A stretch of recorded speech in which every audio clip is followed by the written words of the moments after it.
സമന്വയത്തിയാകുന്ന മാനുഷിക മൂല്യങ്ങളുടെ സർവ്വസീമകളും കാറ്റുകെട്ടി അറിവില്ലാതെ അലങ്കാരമാക്കി മാറ്റി വികസിപ്പിക്കപ്പെടുന്നത്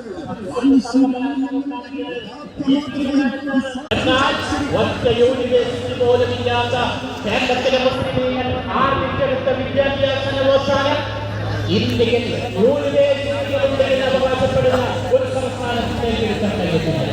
അതിന്റെ അർത്ഥമെന്താ? സ്ഥാപനങ്ങളെ കൊണ്ടും സാധ്യമാവാത്തതാണ് നവോത്ഥാനം. അതുണ്ടാക്കിയെടുക്കാൻ അടിസ്ഥാനപരമായി വേണ്ടത് അതുണ്ടാക്കുന്ന ബോധമാണ്. ആ ബോധം കൊടുത്ത പണിയാണ് ആ ദൗത്യമാണ് നിർവഹിച്ചത്.